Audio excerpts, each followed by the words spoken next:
Hello students, good morning. In the running topic of sexual reproduction in flowering plants, today I am going to discuss the dicot embryo.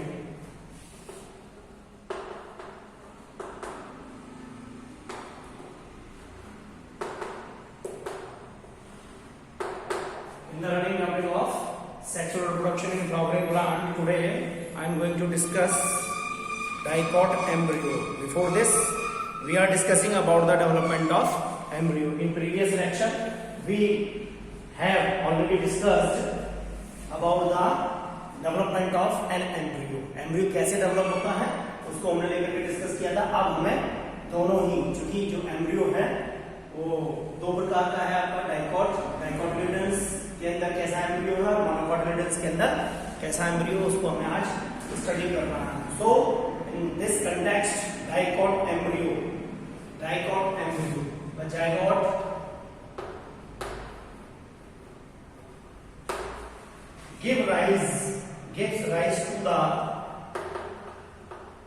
gives rise to the proembryo.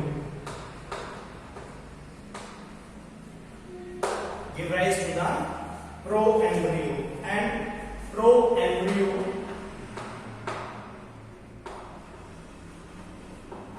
develops into globular embryo.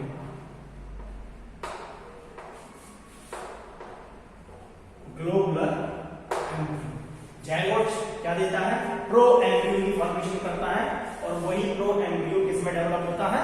Globular embryo के अंदर develop होता है. A typical dicotyledons embryo consist of an embryonal axis. अगर हम इसके diagram की बात करें तो टिपिकल जो डेवलप डाइकोटिलेडन्स एम्ब्रियो होता है उसके अंदर क्या होता है? डाइकोटिलेडन्स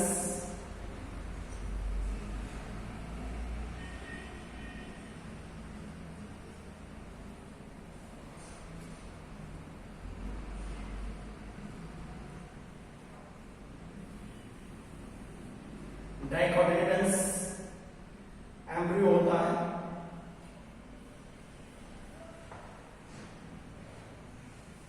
ठीक है जी. यहां क्या आ गया? ये रह गया आपका, यहां रह गया आपका प्लूम्यूल. स्ट्रक्चर के अंदर यदि हम देखें तो these are the two cotyledons. क्योंकि ये कैसा है?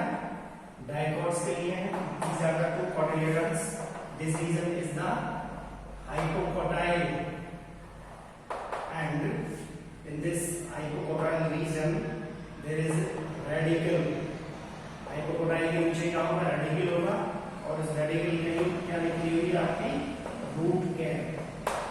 ये क्या हो गया? ये है आपका डाइकोटिलेडन्स एम्ब्रियो. तो zygote give rise to the proembryo and proembryo develops into globular embryo. अगर हम देखें कि टिपिकल डाइकोटिलेडन्स के अंदर यदि हम देखें consist of an embryonal site, उसके ऊपर क्या होता है? एक एम्ब्रियोनल एक्सिस होता है एंड टू कोटिलेडन्स. ये दो कोटिलेडन्स आपको नजर आ रहे हैं. दो कोटिलेडन्स होते हैं और एक एम्ब्रियोनल एक्सिस होता है, and the portion of this embryonal axis above the level of cotyledons. यानी cotyledons के ऊपर क्या होता है? there is the epicotyle. क्या भाग है?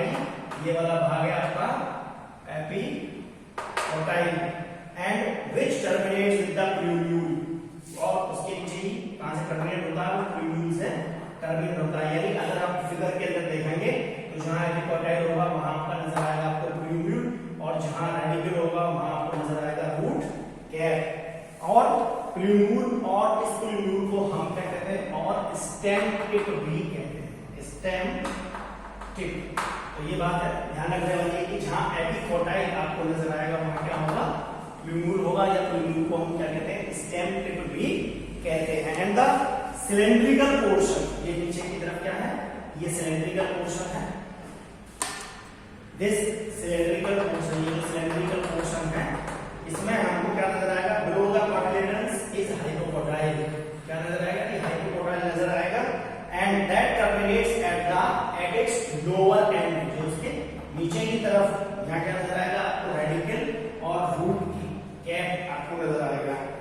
Root tip is covered with a root cap. ये जो रूट टिप है, रूट टिप उसके ऊपर क्या होता है, रूट कैप पाया जाता है। रूट टिप जो होती है वो कवर अप होती है किसके द्वारा, रूट कैप के द्वारा कवर्ड रहती है। अब अगर हम बात करें the portion of embryonal sac, अगर हम किसकी बात करें, the portion of embryonal sac axis above the level of the cotyledons is the epicotyl.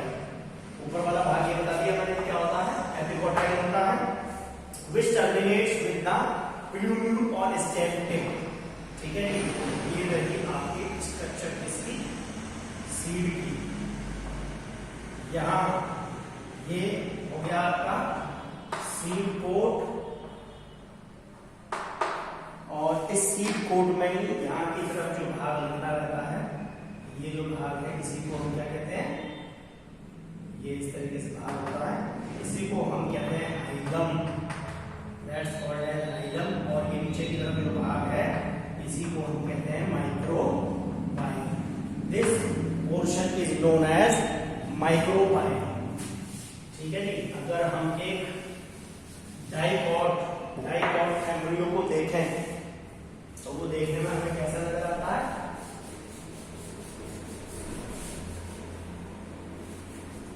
Dicot embryo को यदि हम देखें तो हमें नजर आएगा वो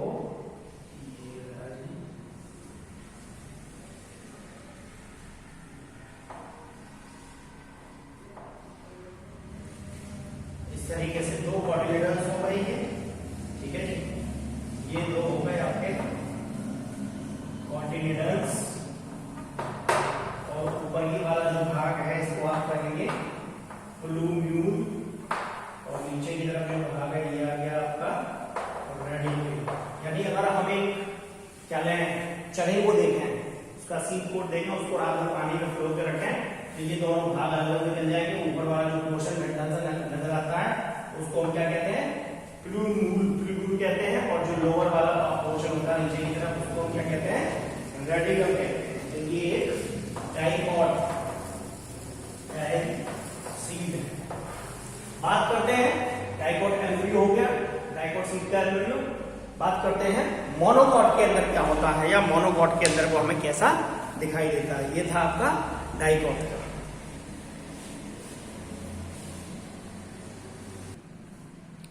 now our next topic is monocotyledon embryo. Mono means one, cotyledon means cotyledon covering, जिसके अंदर एक ही कॉट हो, दैट्स कॉल्ड मोनोकॉट एम्ब्रियो। यदि हम मोनोकॉट एम्ब्रियो को देखें तो मोनोकॉट एम्ब्रियो में जो कोटिलेडन्स हैं, embryo of monocotyledons possess only one cotyledon. क्या खास बात है जी, केवल एक ही कोटिलेडन्स पाया जाएगा। Only one cotyledons are present in monocotyledon embryo, and this monocotyledon embryo, इस मोनोकोटिलेडन एम्ब्रियो को हम क्या कहते हैं, स्कूटेलम कहते हैं, SCUTELLU। दिस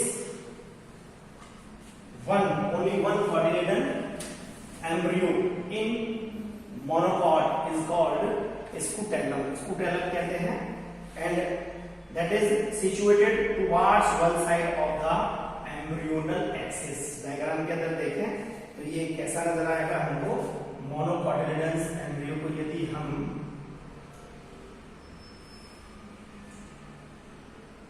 डायग्राम के अंदर देखें, ये एम्ब्रियोनल एक्सिस के एक तरफ ही नजर आता है।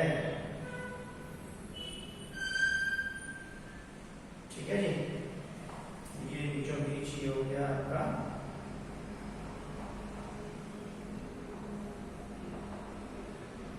और यहीं से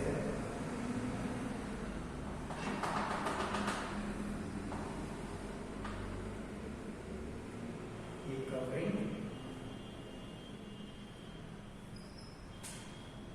और उसके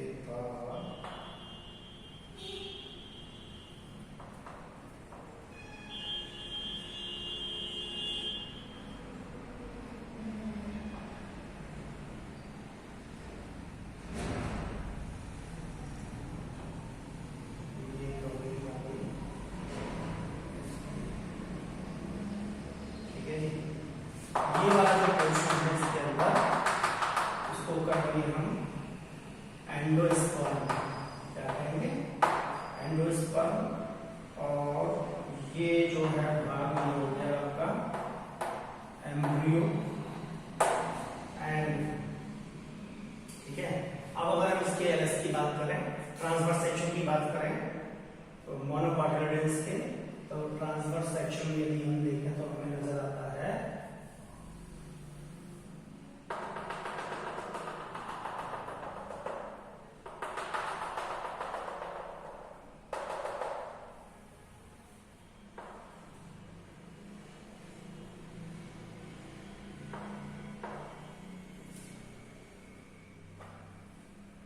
ट्रांसवर्स सेक्शन की यदि बात करें तो हमें नजर आएगा ये पोर्शन।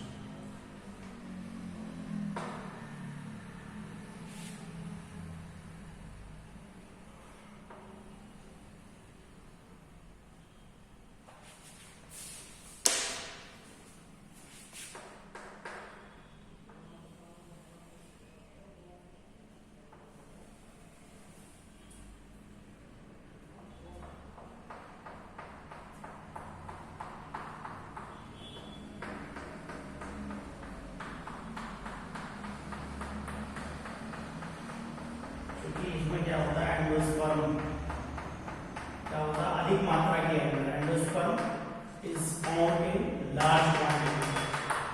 ये सारा का सारा जो पोर्शन है एंडोस्पर्म का ही पोर्शन है।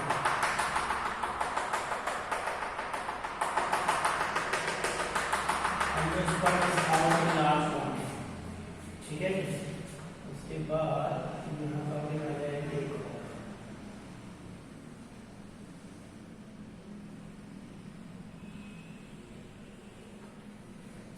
लेवलिंग कर दें इसकी यदि, तो सबसे ऊपर वाला जो भाग है इसको हम कहते हैं आपका एंडोस्पर्म, ठीक है। और ये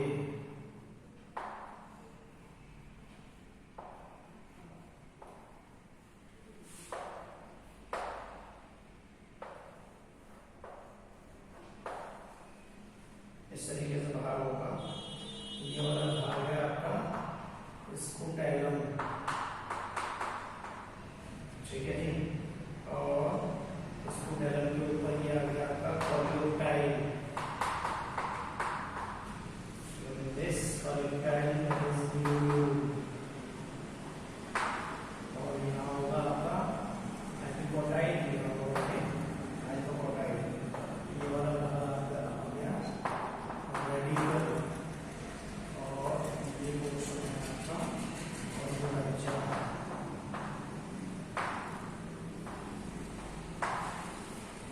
ये देख सकते हैं आप मोनोकोटिलिडन्स एम्ब्रियो के अंदर जो इसके भाग हैं वो साफ नजर आ रहे हैं।